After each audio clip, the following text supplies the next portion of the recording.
স্বাগত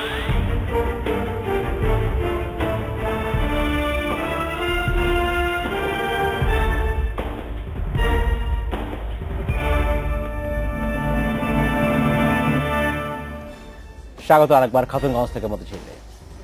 আজ আমরা আলোচনা করছি শ্রমমান উন্নয়ন নিয়ে। এই নিয়ে আলোচনা করতে আমাদের সাথে স্টুডিওতে রয়েছেন alliance for Bangladesh workers safety এর ব্যবস্থাপনা পরিচালক এম রবিন এবং বিআই research fellow doctor Abul Bashar. জনাব বাশার এবং জনাব রবিন, আপনাদেরকে স্বাগত জানাচ্ছি অনুষ্ঠানে আরেকবার।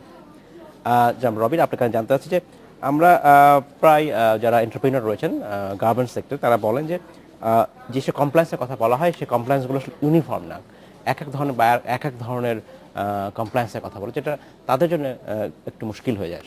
মানে এই বিষয়টা এখন যেহেতু আপনারা বাংলাদেশের এক ধরনের কাজ করছে, একসাথে কাজ করছেন, আপনারা ইউরোপিয়ান বায়ার এবং আমেরিকান সব বায়ার একসাথে কাজ করছেন, এই জায়গাটিকে আপনারা কখনো কাজ করার কোনো পরিকল্পনা রয়েছে কি? সকল আমরা যদি ওটা আসলে সোশ্যাল কমপ্লায়েন্স, সোশ্যাল কমপ্লায়েন্স কথাই বলা হচ্ছে। প্রত্যেকটা ব্র্যান্ডের নিজস্ব কোড অফ কন্ডাক্ট আছে। এটা একটা থেকে একটা কিছুটা ভিন্নতা আছে, কিছুটা ভিন্ন আছে, আবার কিছুটা কমনও আছে, এবং বেশিরভাগ কোড অফ কন্ডাক্টই কিন্তু আপনার দেশীয় প্রচলিত আইনের আলোকেই করা, ল অফ দ্য ল্যান্ডকে মেনেই কোড অফ কন্ডাক্ট তৈরি করছে। কিছু কিছু ভিন্নতা আছে, কেউ হয়তো চায় যে দরজা অপোজিট ডাইরেকশনে হতে হবে, ইত্যাদি ইত্যাদি। আর এখন যে কমপ্লায়েন্সের ইনিশিয়েটিভ চলছে, এটা মূলত ভবন, আগুন এবং বিদ্যুৎ নিরাপত্তার বিপরীতে। তো এই ভবন, আগুন এবং বিদ্যুৎ নিরাপত্তার বিপরীতের স্ট্যান্ডার্ডটা, মানদণ্ড কিন্তু এক।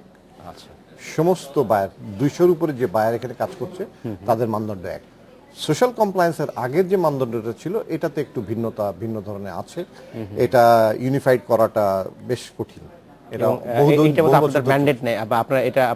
এটা আমাদের পারভিউর বাইরে, সেটাই বলছেন আপনি। ধন্যবাদ। জনাব বাশার, আপনি বলছিলেন যে আমাদের বায়ারদের দিক থেকে একটা বিষয় দেখা যায় যে পণ্যের দাম, পোশাকের দাম আসলে বাড়ছে না, এবং মাঝখানে একটা যেটা হয় যে এখানে শ্রমিকরা যেভাবে উৎপাদন করছেন সেই দামটা আসলে ব্র্যান্ডরা, অনেকে যেটা বলছেন ন্যায্য দাম আসলে পাচ্ছে না। এই ন্যায্য দাম বা দাম কেন বাড়ছে না, এটার কারণটা কি? আমাদের ব্যর্থতা কোথায় আসলে আমাদের?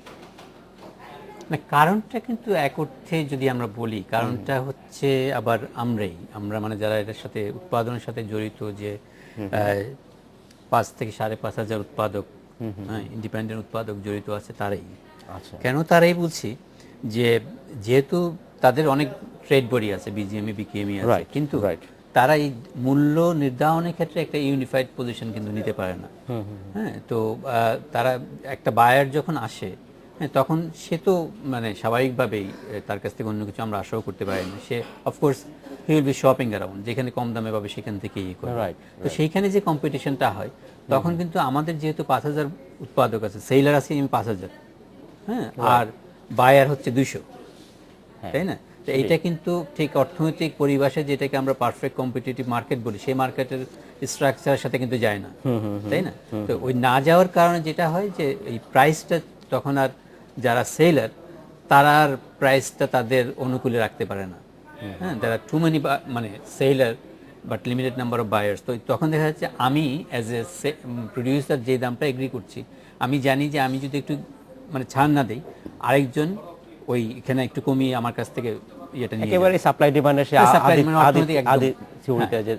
সেটি একটা বড়। তো সেখানেই আসলে ওই যে কোঅর্ডিনেশন উইদিন দ্য প্রডিউসার্স, একটা কোঅর্ডিনেশনের বিষয় আসছে, এবং সেটা বাংলাদেশে বিজিএমই বা বিকেএমই এখনো আমার মনে হয় না যে এস্টাবলিশ করতে পেরেছে। ধন্যবাদ। জনাব রবিন, আপনাকে জানতে চাচ্ছি যে আমরা যে প্রতিবেদন দেখছিলাম, যেখানে বাণিজ্য মন্ত্রী তোফায়েল আহমেদ জানাচ্ছিলেন যে বাংলাদেশে এ পর্যন্ত যে ইপিজেডে ওয়ার্কার্স ওয়েলফেয়ার অ্যাসোসিয়েশন করার পরে সেখানে প্রায় 400টি কারখানার মধ্যে 2017টি কারখানায় ট্রেড ইউনিয়ন গঠিত হয়েছে আর কি। এর বেশি হলে উনি যেটা বলছেন যে ফরেন বিনিয়োগে, বিদেশি বিনিয়োগে আসলে ক্ষতিগ্রস্ত হতে পারে। আপনারা কি এর সাথে একমত? আসলে একমত বা দ্বিমতের ব্যাপার না। বিষয়টা হলো যে ইপিজেড যখন সংগঠিত হয়, তখন ওখানে ট্রেড ইউনিয়নের প্রচলন থাকবে না, এটা বলার পরিপ্রেক্ষিতেই কিন্তু বিদেশি উদ্যোক্তারা তড়িৎ গতিতে এগিয়ে এসেছিলেন।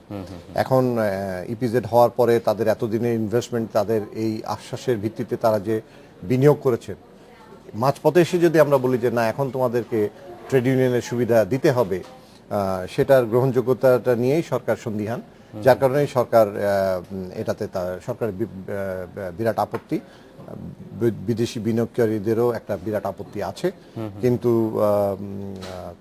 ইউরোপিয়ান কম্প্যাক্ট বলছে, সাস্টেনেবল কম্প্যাক্ট বলছে যে ট্রেড ইউনিয়নের সুযোগটা সব জায়গায় সমানভাবে দিতে হবে এবং শ্রম আইনের প্রয়োগটা ইপিজেডের বাইরে ভিতরে সমানভাবে হতে হবে, এটা হলো তাদের বক্তব্য। আচ্ছা আচ্ছা, জনাব বাশার, আপনার কি মনে হয় যে আমরা যদি ট্রেড ইউনিয়ন প্রতিষ্ঠা করি তাহলে কি আমাদের ফরেন ইনভেস্টমেন্ট কমে যাবে?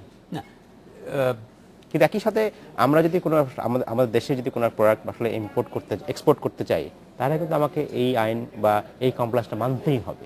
সেটা একটা তো হচ্ছে দেখেন, মানে যে কোনো মানে ইউরোপিয়ান ইউনিয়ন বা অন্যান্য যারাই কোনো একটা দাবি আমাদের সামনে উপস্থাপন করে, সেই দাবিটা যে কোন কনটেক্সটে করছে বা এটার বাস্তবতাটা কি বা এটার প্রয়োজনটা কতটুকু, সেটা একটু বিবেচনায় আনা উচিত। এখন ইপিজেডে মানে বাংলাদেশের শ্রমমান নিয়ে অনেকের মতো আমিও অসন্তুষ্ট, কিন্তু আমাদের প্রবলেমেটিক এরিয়াটা, আমার প্রবলেমটা কোথায়? ইপিজেড মানে ইপিজেড তো আমাদের প্রবলেম কোনো কালেই ছিল না, তাই না? এবং ওইখানে দেখা যাচ্ছে যে শ্রম মানের ভিত্তিতে আমাদের যতটুকু সন্তোষের জায়গা সেটা কিন্তু ইপিজেডের মধ্যেই। তাহলে যেই জায়গাটা অলরেডি কাজ করছে ভালোভাবে, হ্যাঁ, সেইখানে আমি কেন জোরাজোরি করে মানে যেটা মানে একটা কথা যেটা ভালো কাজ করছে সেটাকে ওইভাবে কাজ করতে দেওয়া উচিত, আমি নতুনভাবে ওইখানে কেন দাবি দেওয়াটা নিয়ে আসবো? হয়তো এটাকে নেক্সট প্রায়োরিটি জানা যেতে পারে। হ্যাঁ, বা উনি যেটা বললেন যে আমি তো সরকার তো একটা কমিটমেন্ট দিয়েছিল ওদেরকে যে এখানে আমি এটা করব না, তো আমি মধ্যপথে কেন এটা করতে যাচ্ছি?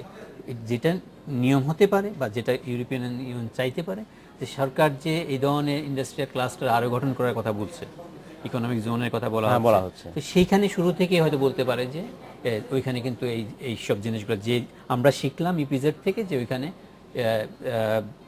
ট্রেড ইউনিয়ন করতে দেওয়া হয়নি, আমরা ওইখান থেকে শিখেছি, সামনেগুলো দিতে হতে পারে। কিন্তু আমি আসলে এখনো কনভিন্সড না যে কেন ইপিজেড নিয়ে টানা হেঁচড়াটা হচ্ছে। জনাব রবিন, আমরা যদি ইপিজেডের বাইরে আসি, আমরা তো অন্য প্রতিষ্ঠানের কথা আসি, আমরা যদি শুধু গার্মেন্টস ফ্যাক্টরিতেই বলি, এখনো সেখানে সবগুলোতে ট্রেড ইউনিয়ন হয়নি। যদি হয় তাহলে কি প্রোডাক্টিভিটি কমে যাবে?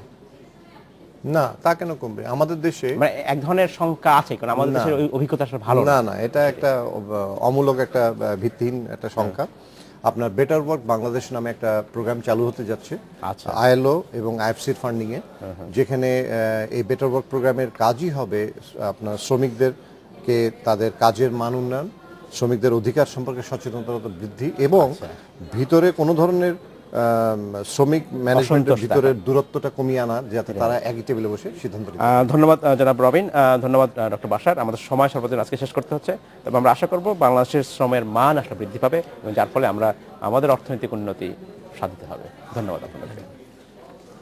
এই ছিল আজকের মতো খাতুনগঞ্জ থেকে পথ ছিল, আমাদের সাথেই থাকবেন, দেখা হবে আবার।